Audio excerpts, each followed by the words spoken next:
What's their awakening response? What's their cortisol later in the day? I want all of that information because it's going to influence their treatment. Welcome to the Dutch Podcast, where we dive deep into the science of hormones, wellness, and personalized healthcare.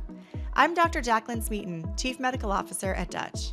Join us every Tuesday as we bring you expert insights, cutting-edge research, and practical tips to help you take control of your health from the inside out. Whether you're a healthcare professional or simply looking to optimize your own well-being, we've got you covered. The contents of this podcast are for educational and informational purposes only. This information is not to be interpreted or mistaken for medical advice. Consult your healthcare provider for medical advice, diagnosis, and treatment. Hey, thanks for joining me on this week's episode of the Dutch Podcast. Today, I get to have someone who I really admire and have learned a ton from on the podcast, Dr. Donielle Wilson. And we're going to talk about a really important topic. We've talked about this before, and Dr. Wilson is one of the most experienced clinicians I know of who's been treating people for this for over 30 years. That topic is stress and burnout. Now, Dr. Wilson is a naturopathic doctor and also a certified professional midwife and a certified nutrition specialist with over 30 years of experience helping patients recover from burnout and hormone imbalances and adrenal dysfunction and fertility, really the whole gamut that we do with Dutch, the intersection of reproductive hormones and stress hormones. And she has a very unique point of view. And this goes back to her work as a midwife. She shares this on the podcast, where she sees women undergoing this tremendous amount of stress and the impact that stress has on labor. That really opened the door for her to continue to explore this in more depth throughout her career. She's written 5 books on stress, and she has a great model that helps you understand how you can use lab tests and patient observations to put your patients into different types of patterns that you see for stress imbalances. And then we talk about what you can do about it. And Dr. Donielle, what I love about her is she does talk about herbal medicine and all this stuff, but also gets to the root of what are the drivers of stress. And I know she lives this herself. So you're going to walk away with so many juicy tidbits that you can put into practice, whether you're just a person listening or whether you're a clinician. And if you are a clinician, how you can put this into practice with your patients. So let's go ahead and dive into the episode. So Dr. Donielle, we've been friends for quite a long time, colleagues for quite a long time, and you've been talking about stress and burnout for longer than anyone else I know of or I can think of in naturopathic or integrative medicine. Can you start us off today by sharing why this is such a mission for you to really help us better understand stress and stress physiology and helping women work through stress? Not just women, men as well, but why is this so important? It's such a good question, and it brings me back to, my deepest passion and purpose, what wakes me up every day. And all I can say is from many years ago, it just became one of those things that I would just wake up thinking about every day, right? Like it's the thing that would just keep making me ask questions and keep making me look at the research and bring such curiosity to the clinical cases that I'm working with. And so it just kept pulling me that direction. And at first, I didn't know exactly why. I can share more about how I think I first became aware of my interest in stress when I was studying to be a midwife. So when I was at Bastyr studying to be a naturopathic doctor, I also completed a midwifery program. And in the midwifery program, there was a requirement to do research. And the research that I chose was to research how stress and trauma and abuse affects women in labor. That's really forward thinking, because this is something that we're talking a lot about now, but that was a number of years ago before this was kind of a mainstream conversation. It was at least 30 years ago. So what are the things that you found? Well, and this is the thing, is what I learned from those women is what inspired the rest of my research and work around stress. And so I really want to honor, the women in labor who inspired me to say, hey, we can learn so much from women in labor, because of course, as a mother too of multiple children, that labor it's a beautiful process. It's a process that women go through to bring children into the world. And yet it also is a stressful experience, especially Right. depending on the various interventions that could happen during labor. And so we're looking at an example of something humans go through that's stressful and observing what happens and how does Mm. that impact different women differently. And so what I learned from that, that still rings true for me today, not just for women in labor, for men, women, and children of all different ages, is that stress is not one size fits all. It's very individualized and unique to each of us. And it's not about having zero stress. The goal is not to have zero stress, because a lot of times we hear the term stress free, right? I want to be stress free, or we think we're aiming for having no stress. And actually, that's not what we're aiming for. What those women showed me is that they needed to have just the right amount of stress hormones in order for labor to progress most smoothly and effectively. And if they had too little stress hormones, then labor doesn't happen at all. And Mm. if they have too much stress hormones, labor gets stalled and doesn't progress. So it's about how do we attain that optimal level of stress in our lives that actually is what we need in order to survive and thrive. And another aspect of this is, how do we support ourselves through the stress instead of, oh, I wish I had zero stress? No. How do we support ourselves through the stress ourselves? And how do we choose people in our life to support us through the stress? Because it's Mm. by supporting ourselves through the stress that we can get through it without it having a negative impact on our life. I love that you bring that up because when it comes to stress management, you can modify external factors. So for example, you're in a bad relationship, you can leave. Your job is an unhealthy environment, you can get a different job.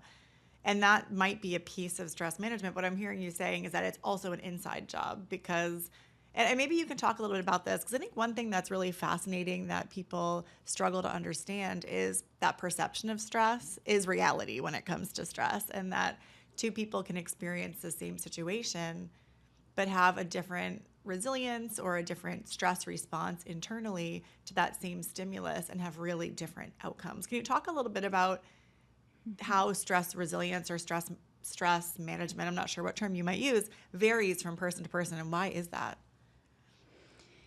There's several factors involved. I have definitely looked into this. I have lots of curiosity around it. In fact, I even did a research study myself of 127 adults, a retrospective study looking at these factors. What is it that made the stress individual to each of them? And looking at everything from age and stress exposure, different types of stress exposure. I even took into account their blood types and their location. And I looked at their cortisol and adrenaline levels. And I was like, okay, how can we as practitioners try to even anticipate how stress is going to impact the person sitting in front of us, Mm. right? Based on these various factors, maybe their symptoms that they're presenting with, let alone other factors. And what I saw is that, first of all, it's not one size fits all, and there's definitely some genetic component. And that's always an interesting piece, right? How much of how we experience stress is related to our genetics. And there's definitely a piece of that. We know there's certain genes Like that are, CMT, kind of like things like that you're thinking of?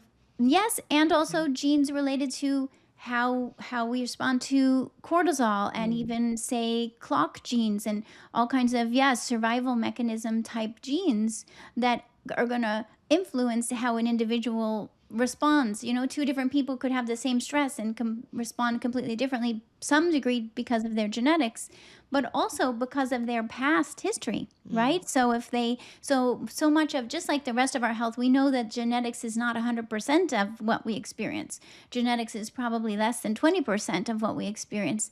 But what the big piece of it is, our environmental exposures. And what is the major environmental exposure? is our stress. Mhm. Our prior stress influences how we respond to future stress. And that includes physical stress, so even physical injuries, emotional stress, as well as I consider toxins in our environment as another stress on the system, right? So these environmental factors influence how each one of us is going to respond to stress going forward. And so in the research that I did, when I looked at their cortisol and adrenaline levels, I was also curious, could we say, hey, this person comes in with fatigue? Can we assume that they have low cortisol? And what the study showed is no, we can't. We Mhm. can't assume based on any symptoms. I looked at over 20 different symptoms, but the one that correlated slightly was fatigue. If someone has severe fatigue, they're slightly more likely to have a low cortisol. But it's important to know that even someone who has high cortisol can have fatigue.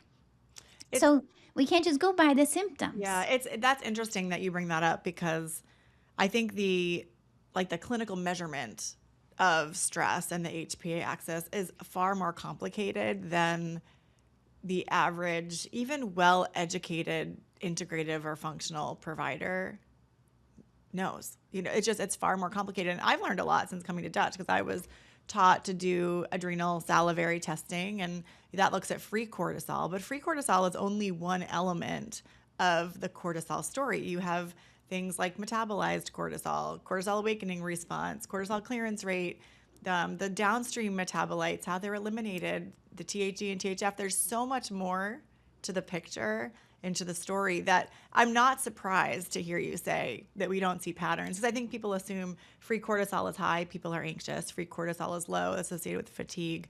But the biochemistry is so much more complex than that. It really is. It really is. And so that's why I, as a practitioner, I mean, I've been measuring cortisol levels, thousands of cortisol levels for over 26 years.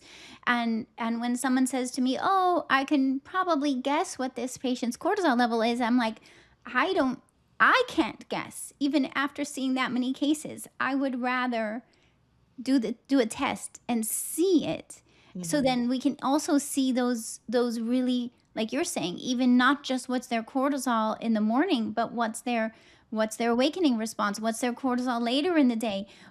I want all of that information because it's going to influence their treatment. To me, right, if a test can influence the treatment and the outcome for the person, then it's worth it.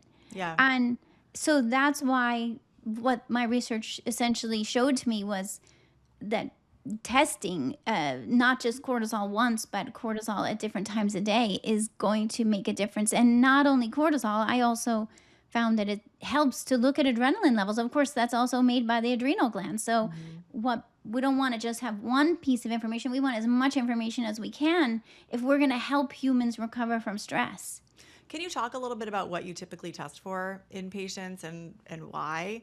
And I think the other side of that is that I think if patients are going to their conventional doctors and asking, they're getting a morning serum cortisol. And I'd love you to comment on, like, why are we doing that? Is it valuable? And if so, what value does it offer? And how is it different from what we measure when we're looking at a full panel?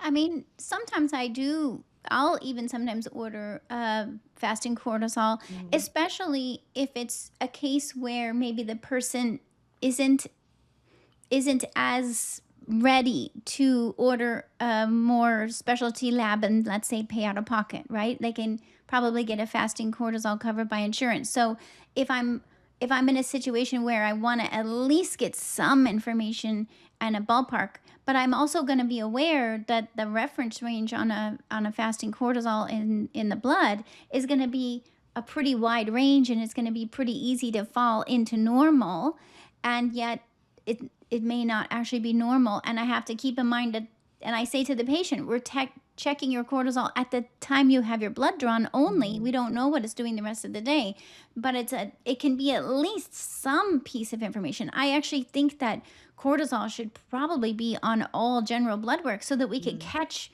many more people who need to do more testing, because right now it's not even in standard blood work. So most people Great who point. have even more severely abnormal cortisol, they don't know. Right. I think another thing that's interesting with serum is that's like it's like testosterone. There's total and there's free. And when you're measuring serum cortisol, you're measuring total. But cortisol has a binding protein also, cortisol binding protein, which would be like sex hormone binding globulin that I think more people are familiar with. So that's another piece of it, is that it sometimes I've seen it doesn't correlate so well with the symptom picture because it's the free cortisol that has activity, and we don't really know what the binding protein is or how much of that total is available for use by the tissue.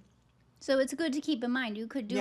You could do a serum cortisol and it could still look normal, and the person might still have not optimal cortisol levels. And the Mhm. other factor is that still in standard medicine and endocrinology, usually cortisol is only addressed if it's a flat line, essentially, right? Right. If the Pushing adrenals through out of sense.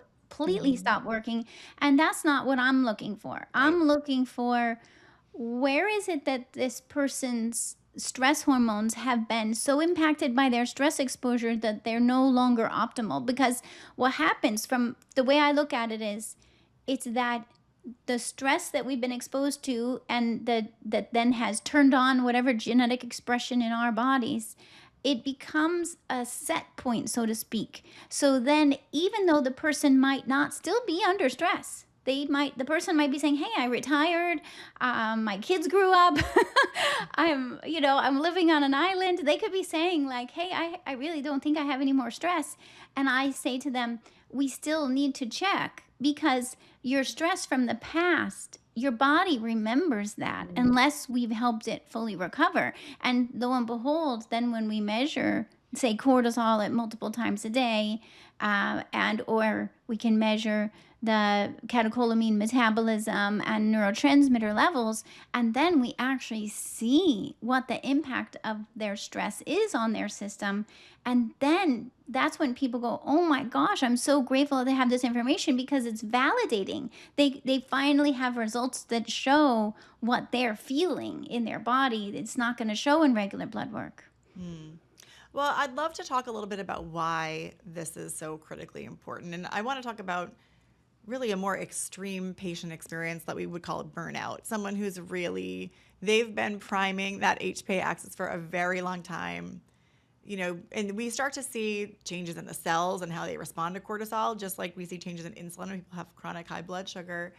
But these cause a lot of downstream physiological problems. It's not just feeling stressed. There's a lot of impacts on our other physiological systems. I think I brought up this book like 20 times on the podcast, but I love Zapolsky's book, Why Zebras Don't Get Ulcers. I'm sure you read that one. And he goes through like chapter by chapter how stress impacts each physiological system. It's old, but it's still the research has come a long way since that time, but it's a really cool book to think about the cardiovascular system, the musculoskeletal system, the reproductive system, and the stress impacts. But can you talk about what is most damaged by like a high stress burnout situation in patients? Which Mm. systems of the body?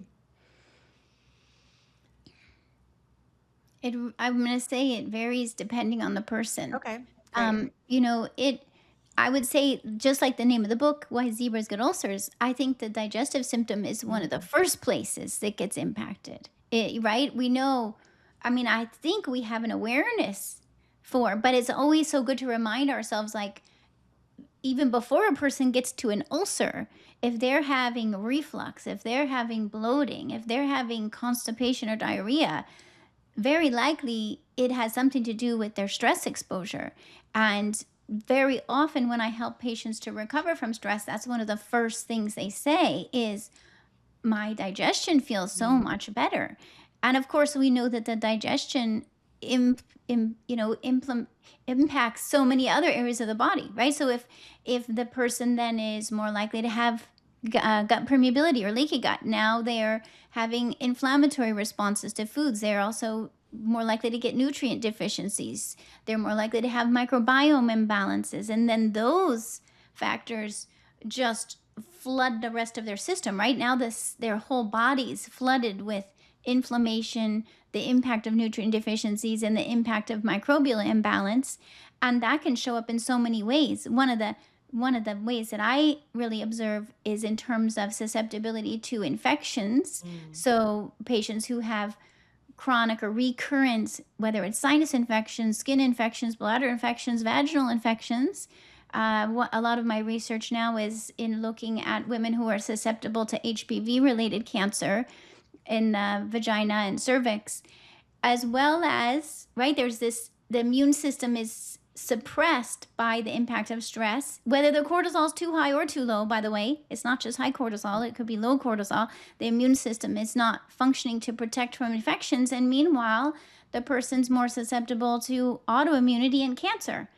And so then we start seeing that, right? We start seeing infections, autoimmunity, cancer risk.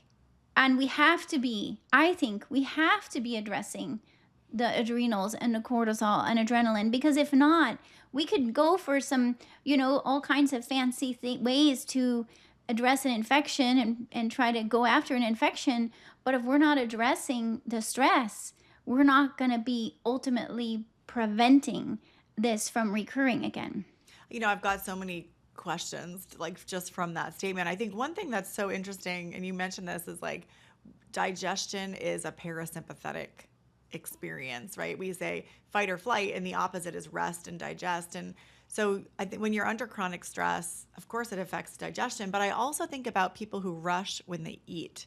And I used to tell my patients, when you're eating, just eat. And it seems like the dumbest advice, but my point is like, don't scroll on the news. Don't do it in your car. Don't eat at your desk at work. Like, take the time to actually stop, take 3 or 4 deep breaths, and then enjoy your food and don't rush through it. And because actually, even just the secretion of gastric juices is impaired when you are stressed and eating or rushed and eating. So I want to just point that out because I think that's something that is so common, that we're eating food on the go. And it's something that's very different. Like, we talk a lot about like European people's health, their stress, their weight, stuff like that. One big difference is the way they eat. They don't tend to like have convenience foods. They also don't have these super sizes, but they just the environment in which they consume food.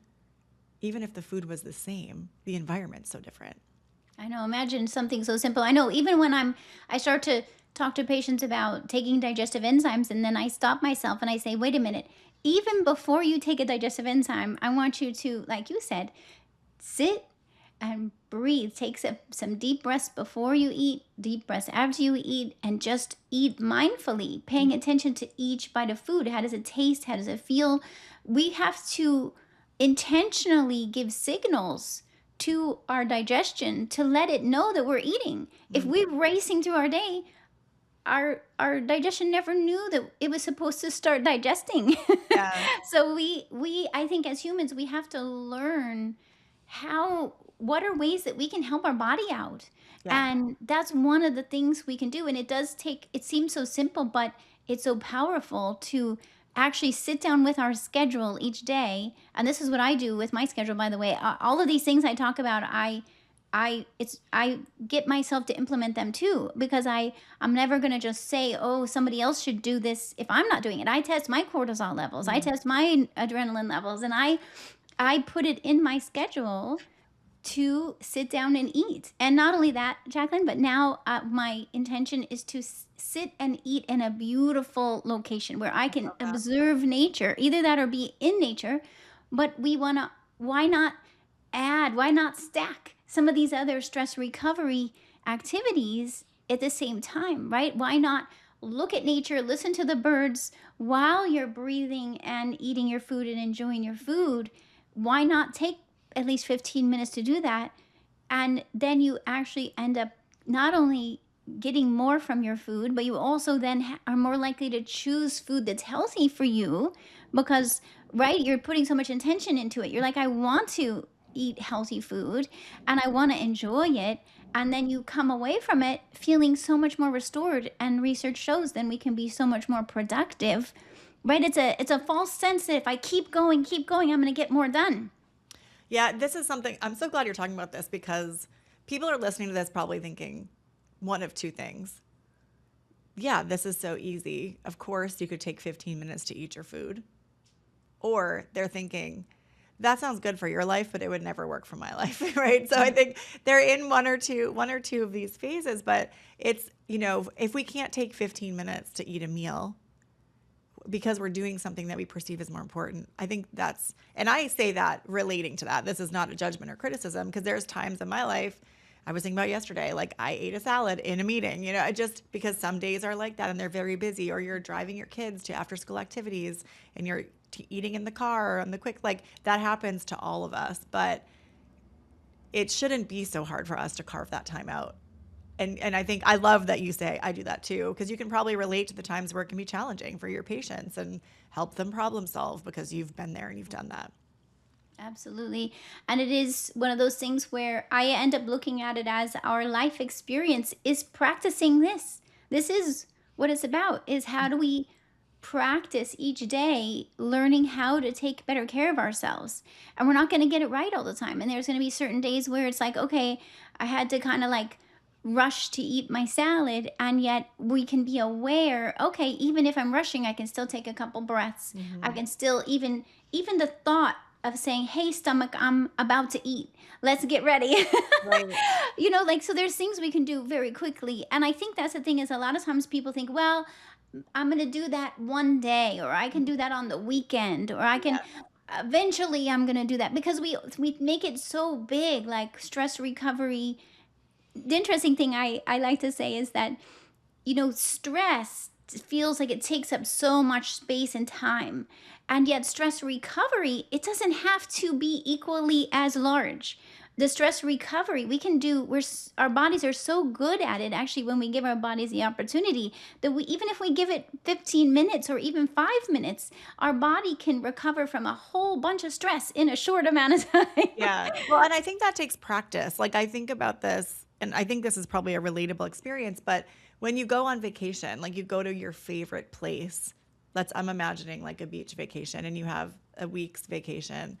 When you first go, like in a busy time, it takes you days to get to a state where you're like, oh, I feel different right now. I feel relaxed. And I think this is something that we should be asking ourselves, right? So maybe it takes you 3 days to stop thinking about work, stop ruminating on the problems that were going on, and just be relaxed in the moment. But if you sit with that and you think, this is how life should feel most of the time, this is what relaxation feels like, this is what low stress or stress management feels like.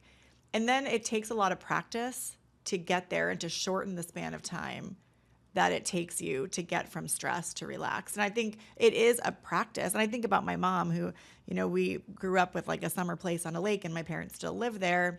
And my mom says, when I drive over the bridge, I exhale. Like there's a specific point, and that's because she's done that for so long that that's become the routine, that there's these triggers that are in her life. And she knows when she's driving, as soon as she hits that bridge, which is 1 mile from the house, she can relax. And now she gets that relaxation before she even arrives, So, but I think that takes training, and that's a really hard thing to make time for and to do.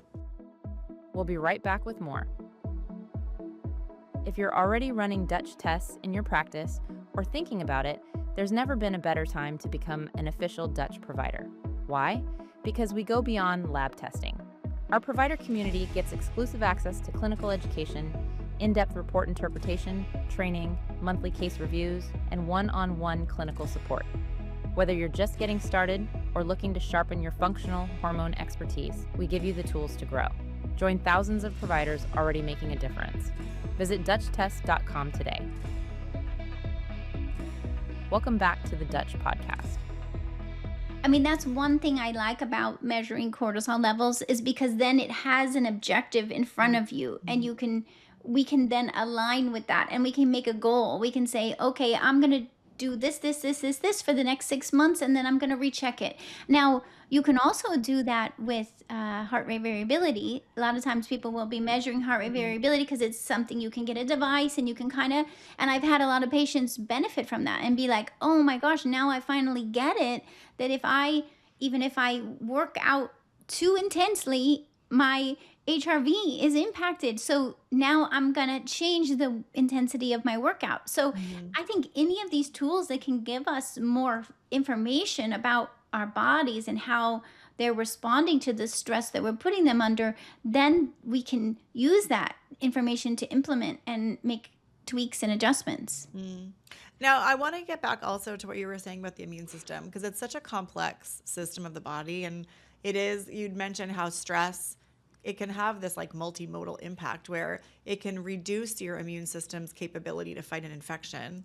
But then you also mentioned autoimmunity. Well, and I guess cancer would be another place where the immune system is no longer able to keep up. It's like a reduction in function.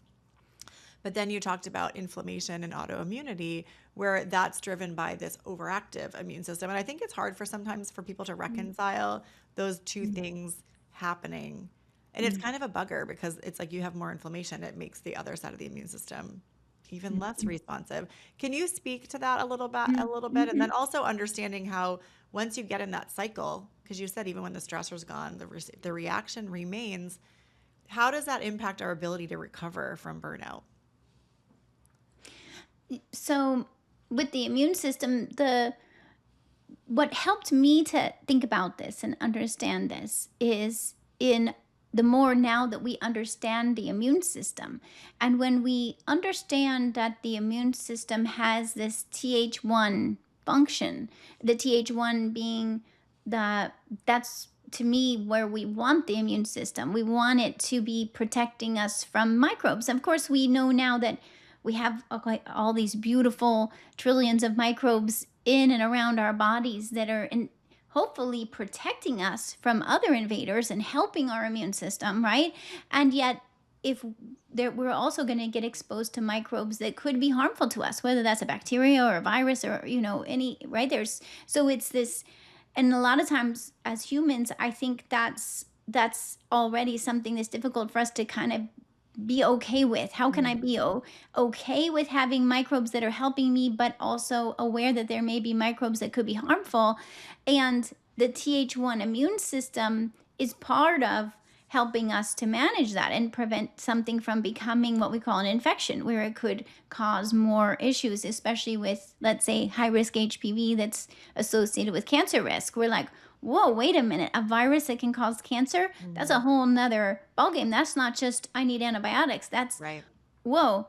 And so when I talk with women about that, I really help them understand that when our immune system is functioning optimally, it's going to be in a Th1 format where it's helping us prevent infections like HPV.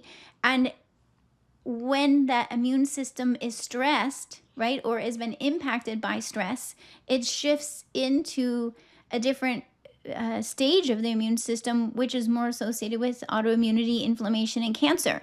And so to some degree, even if we can think about it as we need to just flip the switch back to Th1.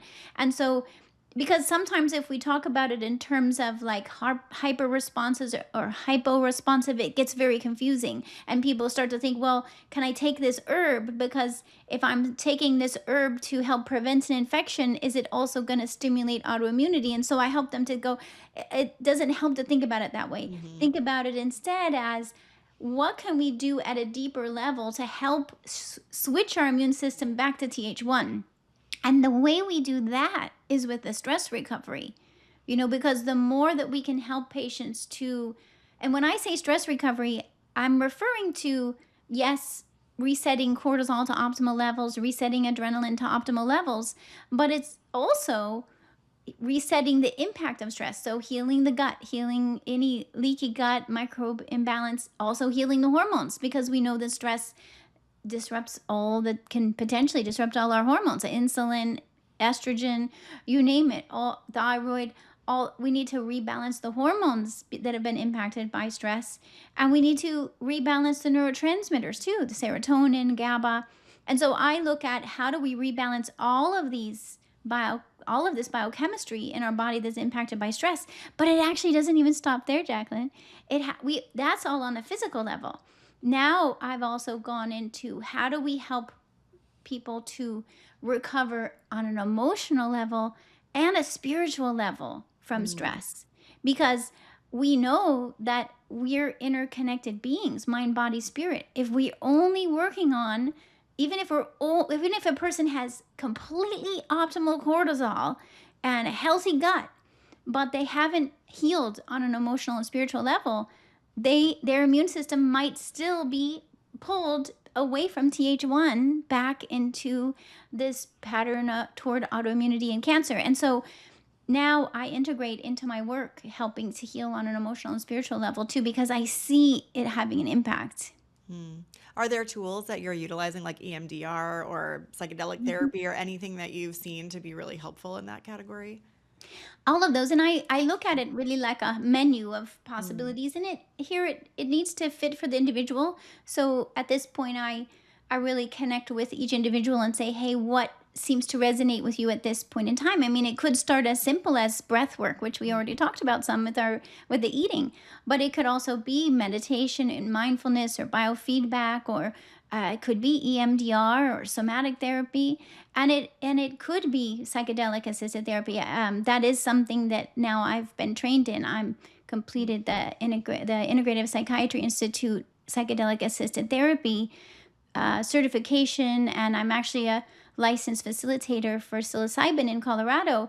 And it's, to me, after looking at all of that research, is like, wow, this really has such a capacity to help humans heal and recover from stress and burnout.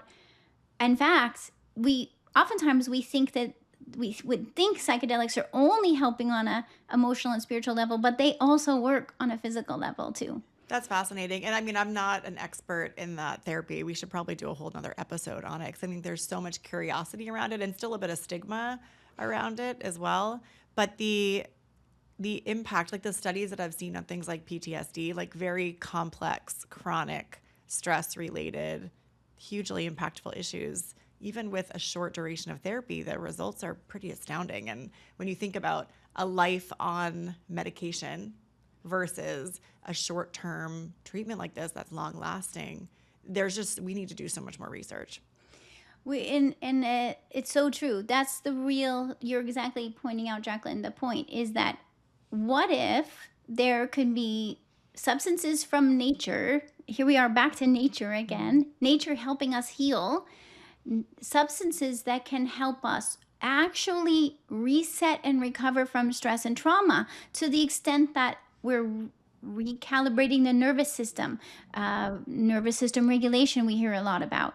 But not only that, but helping the vagus nerve heal and all the neuroplasticity, resetting all these neural pathways so that a person could finally be free of things like what's currently called treatment resistant depression. I would say is depression that we just haven't found the right treatment for, Mhm. and anxiety, let alone, all the other impacts of stress and trauma. And so there is a ton of research already. So if anyone, this is a new concept, I encourage you to definitely dig into the research on psychedelic assisted therapy, because it's now more and more becoming an amazing tool to help people. It's not like everything, it's not the only thing, but I definitely would want people to know that it can really help. It helped me a huge amount. And so even coming back to your original question of me, Jacqueline, what I learned along the way of all these decades of researching stress was that no wonder I was so interested in stress and stress recovery, because the more I realized how I was impacted by stress Mm. from complex PTSD from my childhood and subsequent trauma in adulthood. And so I was interested in something that, because that's what I experienced. And so through this process of research and implementing on myself, I've been able to experience so much recovery in my health, including with the past 8 years or so. Use of psychedelic assisted therapy has made a huge impact on my life and my health. Mm. And things like, I mean, I have a long history of migraines. I had severe migraines for over 20 years that I don't have anymore. And so and if someone can say, wow, here's someone was in chronic pain and nothing worked and now they're gone. Yeah, What's possible then, you go, wait a unbelievable. minute. Yeah, and I think it just goes to show you the far-reaching impact of stress and the stress hormones on our body in like such layered ways that right, when you think about migraines, you might not think about that as a predominant driving force. You might think about neurotransmitters or magnesium or, nutritional deficiency or something else, inflammation. So, I mean, thank you so much for sharing your story. Yeah, and for me, addressing the migraines wasn't just one thing.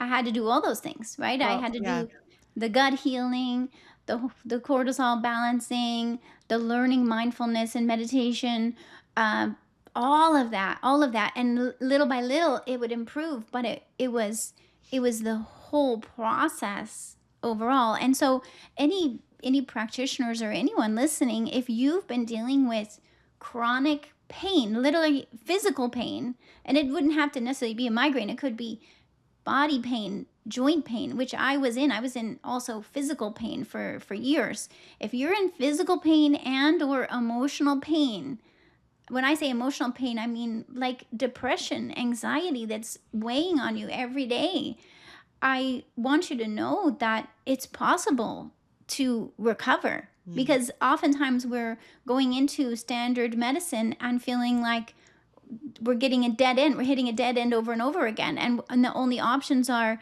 medications that suppress the physical or emotional pain. But it's not really getting at why is it present and how do we recover from it. And so, just letting people know that, hey, it's possible. And if as practitioners too, that I believe if we're here to help others, right? We're here to help others with their health. We also need to be helping ourselves with our own health. And I think as providers, we tend to not talk about that or do that even, right? We're almost like sacrificing ourselves into our Mhm. practices and getting burned out.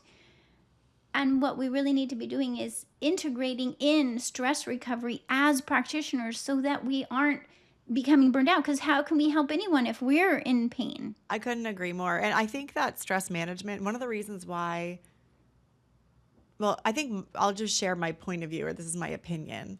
When it comes to what we do as integrated providers, functional providers, there's so much growing in this area, but it's application of new therapies. And I think that we all recognize, like, I can't think of a single person I've ever spoken to that doesn't think stress is a key driver of disease.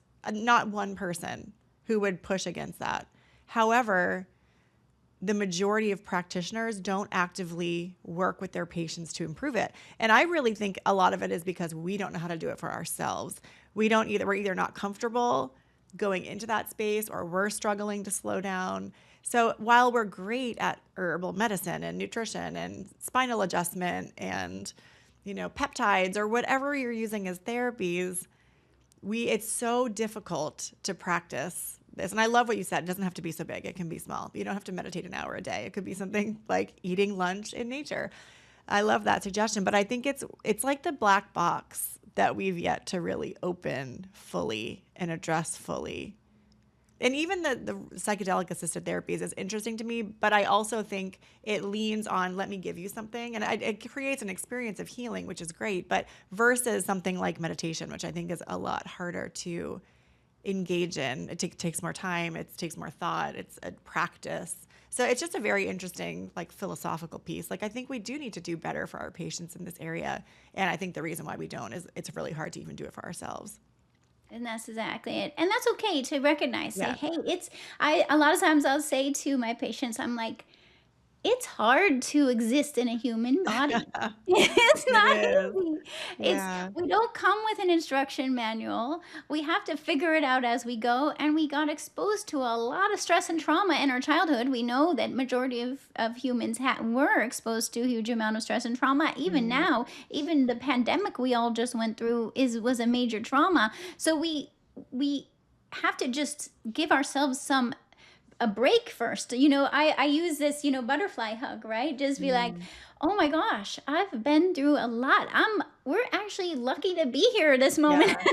Dr. Donnie, for those of you who are only listening by audio, Dr. Donnie's like, she's got her arms kind of wrapped around each other. I would say like holding onto each shoulder like a hug. So that butterfly hug. So just Yeah. because some of you can't see what she's doing. Yeah, this is a classic. It's used in EMDR and somatic therapy, even tapping side to side, to just say, yeah, like we've been through a lot, and it's not easy to exist in a human body. So if we're trying to put expectations on ourselves or to try to be perfect, and sometimes even I think with longevity, we put a lot of pressure on ourselves to be like, I want to live forever. And a lot of times too, what I find with patients is that we're so willing, especially as women, but men too, we're so willing to do whatever. We'll push ourselves past our points of stress, right? Our comfort zone. This is the thing, is we have to push a little bit outside of that window of tolerance in order to create change,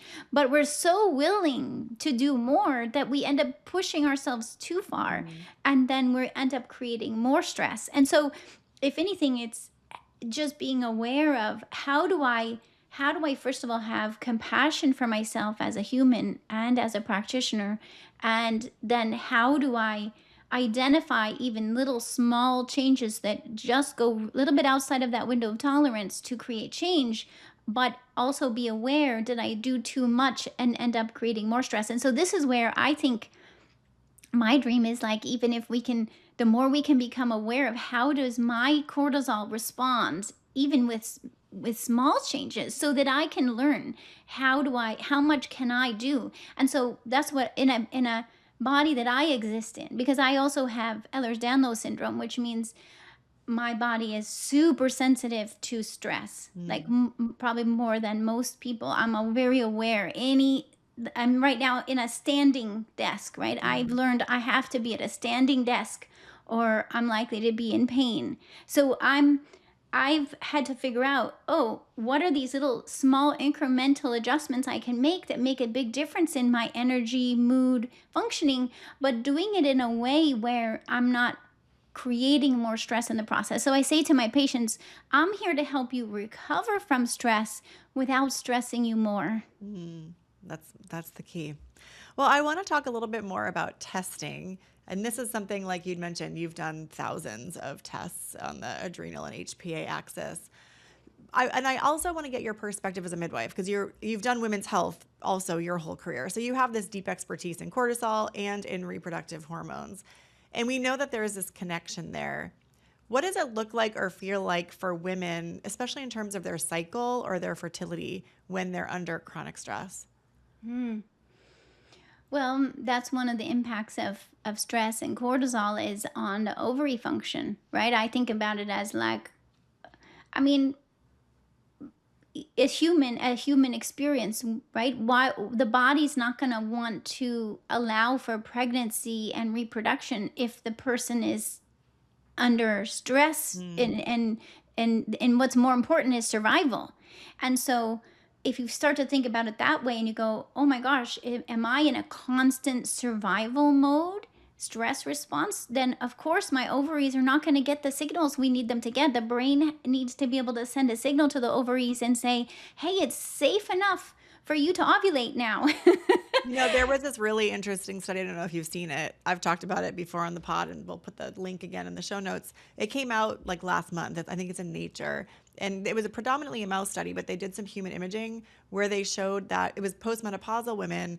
There was this entire visualized sympathetic nervous system in postmenopausal women that wasn't there at birth in the ovaries. Did you see this? You're nodding, so you must have I seen didn't this. see it. Okay, Sounds very so interesting. it's really interesting because what it showed was essentially throughout the lifespan, women developed intense innervation with sympathetic nerves within the ovaries. And they believe, because we've always seen, stress impacts ovarian signaling, this means it goes beyond just cytokines, prostaglandins, and hormones. It actually is like direct nervous system innervation. And it just shows how much the ovaries have to listen to stress signals, that they would have essentially direct communication from the brain when women are under stress that you can pick up and visualize in the ovary. And it's really impactful, not just for fertility, but when you think about aging, we know that the longer your ovaries work, the more estrogen you're exposed to in cycling, and that is associated with longevity, because that's something that protects your bones, protects your heart, et cetera, your brain.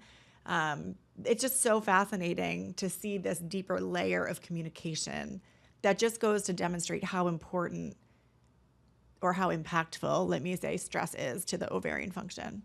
Absolutely. And we see that in practice, right? So Yeah, much of the time if a woman comes in and is saying, I have irregular cycles of some form, whether they're the periods coming too frequently or too far in between, or and we might even start referring to it as PCOS, right? PCOS sort of is this almost becomes this catch-all of an irregular cycle, and or they're having trouble conceiving, or they're mm, having perimenopausal symptoms. Maybe they're even in their 30s or early 40s and they're already having perimenopausal symptoms, and we're right. like, what, why is this happening now? And she's not even over 45. And we have to start thinking, I think we have to start saying, what is her stress exposure? Is she Mhm. getting enough stress recovery? What's her cortisol level? Like, and go from there and help to recover, because and help her to understand that it is optimal to have your ovaries functioning for as long as possible. And so that in itself should be a motivation to say, hey, let me not only get adequate sleep at night, but also regular meals and blood sugar levels throughout the day, because those are signals. When we get enough sleep and we have regular blood sugar, those are ways that our ovaries know that it's safe. We're being fed and we're getting sleep. Yeah. Now the ovaries are like, okay, we can ovulate and make as many hormones as we can. And so yes, it helps. Like, I absolutely use the precision analytical dried urine testing to then help women to see what is their estrogen and progesterone level, so that they can also connect with that and see and make that so they can see their cortisol, they can see their estrogen and progesterone, and they can go, oh, those are related. And oh, now what can I do about that? Starting with lifestyle changes. Like, Mhm. we always, right, want to start with, yes, we can jump to chase tree berry to support ovary function. Yes, we can use prescription hormones, but I always will start with, how do we help in your day-to-day environment to signal to your ovaries that it's safe for them to make these hormones. Mm. And when you are using the Dutch test, to just shift a little bit, tell me about what are the patterns that you commonly see when it comes to HPA axis and cortisol. What are, because Mhm. are there things that stand out to you around your patients who are under a lot of stress? I I look for, well, in my research, I identified 5 stress patterns. And so Great. I'm looking for those 5 stress Okay, tell patterns. us about those 5 stress patterns. The first one I called a stress magnet, which is someone who has high cortisol and high adrenaline. So when I'm looking at a HPA axis or a cortisol result, I'm looking for, is there any time in the day that their cortisol is too high? And it may be that they have high cortisol from morning to night. That does Mhm. happen sometimes. But a lot of times it may be that it's either too high in the morning, or maybe their awakening response is going too high, or maybe it's too high at night. Any of those I would categorize as they're having some times where their cortisol is too high. And because that's going to then tell me to prescribe or recommend treatments to help bring it back, right? And reset Mhm. that inhibitory feedback loop too, so that the brain knows, hey, we don't need that much cortisol. Actually, we can turn that down a notch, and we can use things like phosphatidylserine and ashwagandha and all of those good herbs. For banaba leaf is another one of my favorites. Magnolia root. Yeah, hinoki, I was gonna throw out there as another one from Magnolia. It's beautiful. Yeah. Mhm. We know from research that they're really good at bringing cortisol down that's too high. We're probably not going to give those to someone who has cortisol that's too low. I mean, I wouldn't, right? But that's one of the most common mistakes I see, Jaclyn, when patients come to me after seeing other providers and they say, "Oh yeah, I had my cortisol tested." And then I'm like, "Okay, great. What was it and what did they recommend for you?" And I can't tell you how often Mm. I see that the recommendation was directly opposite to what the results were, right? So this person Yeah. might have had low cortisol, and they're being recommended to take supplements that are used to lower cortisol that's too high. And I'm like, well, what's the point? That completely missed the whole point. So I really encourage practitioners to not only test cortisol, but then know that not everybody gets the same treatment. The whole point is to test it so that you can give them the correct treatment. So the first type I'm looking for is high cortisol, and I'm looking at adrenaline. So I see high cortisol, high adrenaline together. The opposite of that would be what I call the blah and blue, which is low cortisol, low adrenaline. So the case where the cortisol is like even sometimes low in the optimal zone, or definitely if it's below the optimal zone, then I'm like, okay, this person's adrenal glands are really needing some help to recover in order to make enough cortisol. Mhm. And if they also have low adrenaline, that's in that category. So my treatment is going to be based on having both low cortisol, low adrenaline. There's two in between, two types. One is that has high cortisol with low adrenaline, and the other is the opposite, where they have low cortisol with high adrenaline, and those also have then different treatment protocols. And the fifth is when they have high cortisol adrenaline at night specifically. I Okay. call Like that a the flip night curve. owl, Yeah, night owl. Okay. because it's to emphasize that we need to give the treatment for high cortisol at night, because a lot this is another mistake I see from practitioners is the patient might know they have high cortisol, and they might be taking, let's say, some phosphatidylserine or some ashwagandha, but they're taking it in the morning when their cortisol was high at night. And so we know that it's going to work much better if you time your treatment to the time when the cortisol is too high, out Mm. of range. Yeah, and I think there's so much to that because so many people like that struggle with insomnia.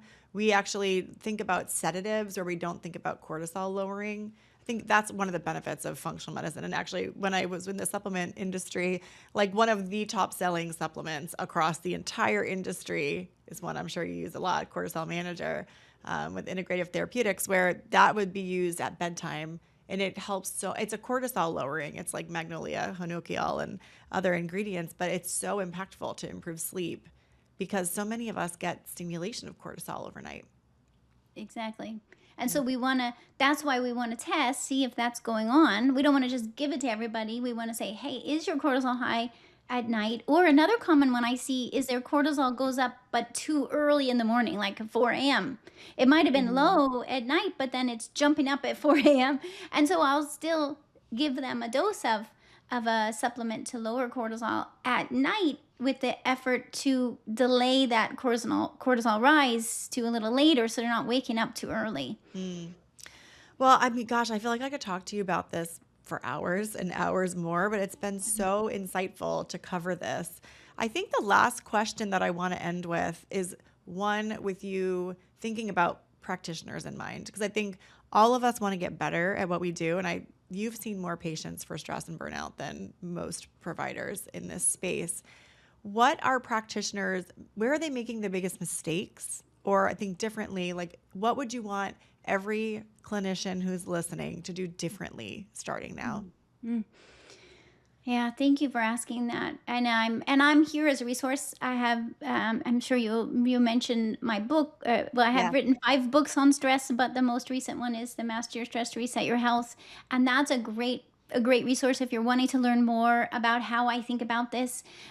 One thing is that I want practitioners to know that I have broken free of this sort of like standard model that we were taught of, like, the stages of adrenal fatigue. I don't think about it that way, because what I found is that it didn't serve me in a clinical practice. The Mm. reason why is because that's more of a physiological model of what could happen over time to humans. But as practitioners, we're seeing patients at this moment in time. And so we need more of a cross sectional model of stress. And when we think about stress, the effects of stress as happening over time, we start to make assumptions. We assume that low cortisol happens when someone's older, for example. Mm. And that's not the case. Even a child could have low cortisol. So I really challenge the way we think about adrenal, the stages of adrenal, whatever we want to call it, fatigue or exhaustion or stress on adrenals. And I look at it as, I want to know how stress is impacting the patient in front of me at this moment in time. And that's where the testing helps, right? And so, because sometimes people will say, well, if patients will say to me, if I test my cortisol today, is that going to help me with tomorrow or the next day? And so I say to them, yes, because when we understand the cross-sectional view of our stress response, that we want to know, how is stress impacting your stress response system now? And that's a set point. That's your stress set point at this moment in time. And what I see in my research is, for most people, it's almost like your fingerprint. That becomes like, this is how your body responds to stress. And so when you can do this testing, you can now start to understand how your body responds to stress, and you start to understand what you can do to help your body recover from stress. And so when you start to think about this more as providers, think about and test yourself. If you're listening to this and you haven't tested your cortisol levels, I really encourage you to do your own cortisol test right away. You need to know, because again, as providers, we're doing really important work to help other humans to heal and to prevent health issues. And that's such important work that we need you to take care of yourselves better. And the way to take better care of yourself is to know your cortisol, know that it's the impact of stress on your human experience at this point in time, and that there's things you can do to help yourself recover from stress. And in so doing, you're going to feel better, but you're also then be able to help more patients. What a beautiful way to end. Well, Dr. Donnie, thank you so much. On top of your book, which we'll link to in the show notes, Master Your Stress, Reset Your Health, your newest book, what are the other ways people can learn more about you, like website, social media, et cetera? My website is drdonnie.com. You can go to DRDONI, or you can spell it out, DOCTORDONI.com. And my podcast is called How Humans Heal. And on How Humans Heal, which has over 300 episodes, I interview other practitioners and other guests on various topics related to exactly what I'm talking about today, right? How do we think about this human experience, and what is the information we currently have that can help us to connect with our purpose and to resolve health issues as best as we can, so that we can live with the most optimal experience. Wonderful. Well, thank you so much for joining us. It's been great to see you and just to hear how you're doing, and certainly the insights you're sharing from your clinical experience. We're just so grateful for. For those of you who were listening today and liked what you heard and you want to hear more from guests just like Dr. Donnie, I encourage you to follow us. You can subscribe to our podcast and follow us on all the socials at Dutch Test. And make sure you tune in next week. Every Tuesday, we release a new episode, and I'd love to see you there. Thanks for joining us on the Dutch Podcast. Join us every Tuesday for new conversations with leading functional health experts. If you like what you've heard, be sure to like, follow, and subscribe wherever you get your podcasts.